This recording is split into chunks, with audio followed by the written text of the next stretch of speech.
B15, with same age cousin and bros all within a year of each other. Go into the woods to be manly like we do.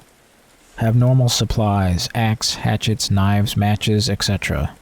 Getting late in woods, but we be extra manly, as 15-year-olds like to pretend to be. Finally decide the bugs are too much, time to head in. On way back, there's a pretty androgynous-looking person on our trail, just standing there in torn clothes.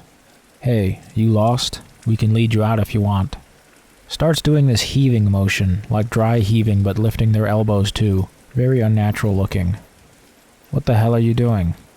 Heaving stops, opens mouth and just screams bloody murder. Today I would have ran, but we were all posturing like 15-year-olds do, plus we were stocked with lethal weapons and there was like 9 of us. All weapons raised in defense mode. Screaming stops after like 30 seconds. Cricks head unnaturally, like they do in almost every possession movie, and smiles at us. Get the fuck away from us.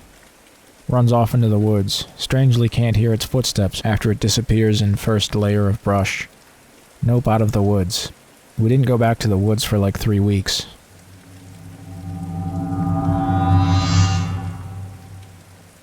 Camping with friends. Walking along this path with my friend, talking loudly.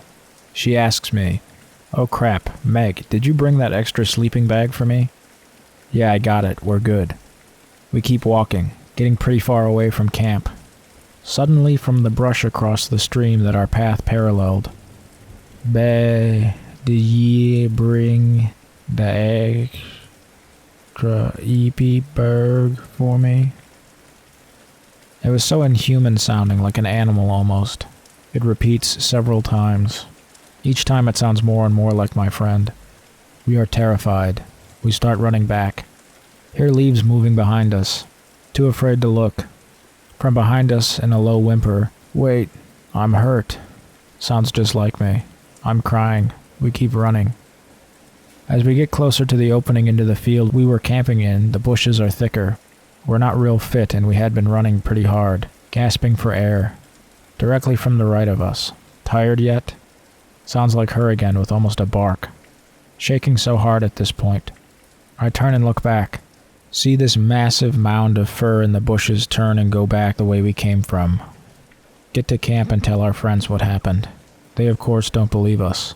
We refuse to stay there that night. Get in her car and drive to town and sleep in a cheap motel. About 10 p.m. her phone rings. Friends at the camp. "Jesus, will you guys give it up? It's been 2 hours. You're not scaring us, just keeping us from sleeping." Friend gets hysterical, telling them to leave. They're convinced we drove back there and are in the woods yelling that we're hurt and for them to come help us. I turn up the motel TV and let them hear that we're in town. They hang up immediately and drive to our motel and spend the rest of the night. Next day we go back for our shit and never go camping again.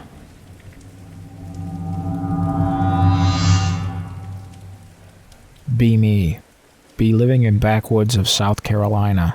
Hear stories from local kids of creepy stuff happening in forest about 2 miles from my new house. Decide to check it out. Can't be that scary, right? Grab pistol, knife, and flashlight and head out into the dense forest. Starts getting dark, turn on flashlight. Heavy fog all of a sudden rolls in, bringing a smell of copper and burned hair. Hairs on back of neck start to stand on end. Start hearing whispers and giggles. Hear something running around in woods near me. Hear it get louder. No, closer.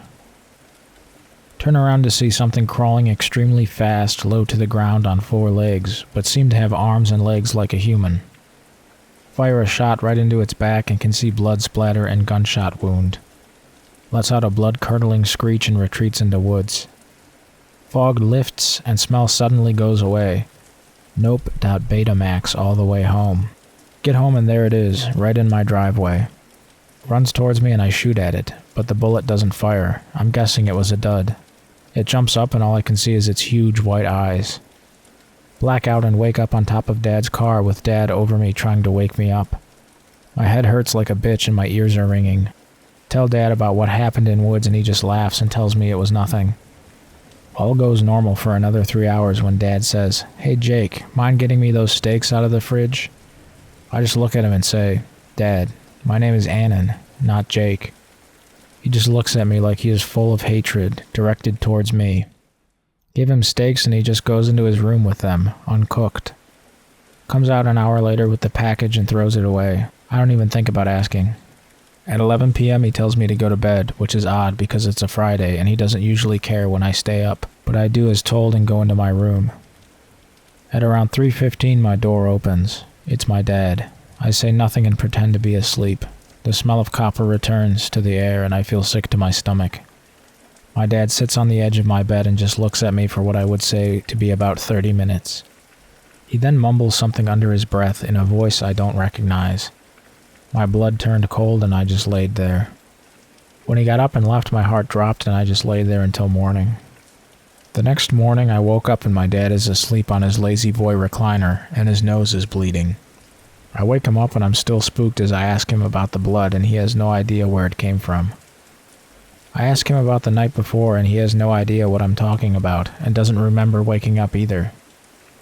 My heart drops when he states that it was still Friday, when I know for a fact that it is Saturday, but he argues with me until I show him my phone with the date. At this point we are both freaked. I've never ventured out into the woods since then, and nothing strange has happened since, except sometimes I will hear the front door open and shut a few times during the night.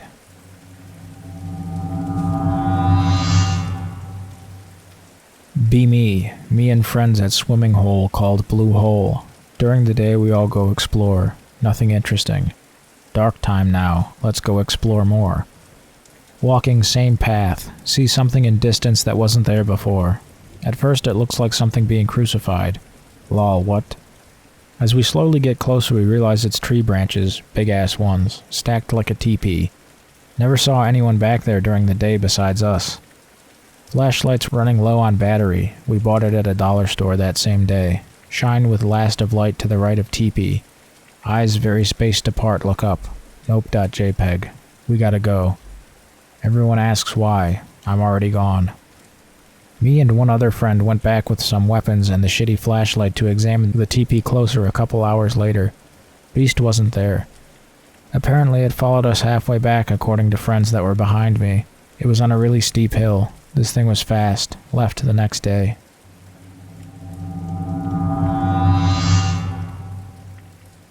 Washington State Trooper here. I visit X now and again to regale my tales. Here's an old one. Happened when I first joined the state police. Drive the shittiest Crown Vic. Have the shittiest light bar. Overall shitty equipment in the vehicle. Doing a patrol near North Cascades, NP. Come across another trooper. Lights on, vehicle pulled over, nobody anywhere near. Flashlight comes out, start looking around. Road ends at a good 10-foot drop-off into the tree line.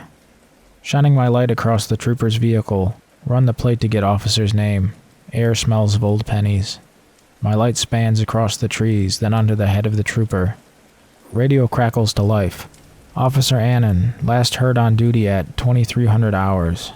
Annan, are you okay? Voice sounded a little mismatched. Yep, just checking on a dead deer. All right, have a good night, Annan. Return to my vehicle. Checking the recent calls list. Checking phone. Officer Annan comes walking up the road with what later turned out to be a person wanted for dodging traffic tickets they ran when pulled over. I step out. Annan, what about that deer? He looks confused as he puts the guy in the back seat. Deer? What deer? You know, the deer you were looking at down the roadside there. We both look over into the tree line and nobody around, not even a dead deer. My face when.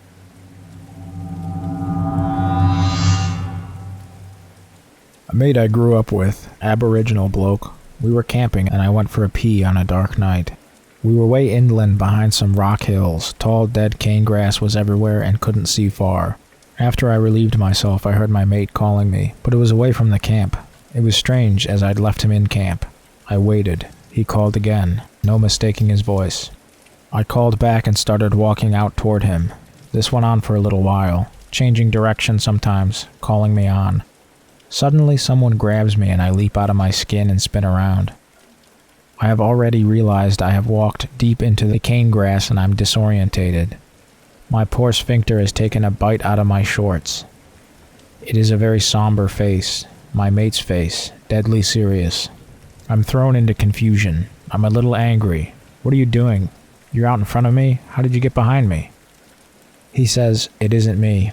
We stand still. It's completely silent. I'm starting to get mad, but I can see the fear in his face. I wait. Sure enough, his voice calls again. Now I'm freaked.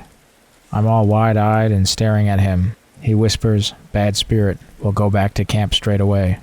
If I knew where the hell camp was, I would have run straight up his back to get there. At the camp he tells of how for eons this has happened.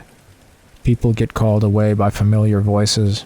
Sometimes they make it back to tell what happened, and sometimes, if they are young, they perish. I know what I experienced, so there is no denying it, but I always console myself with the explanation that it is some type of mimicking bird. If he hadn't heard me and come tracked me down, well,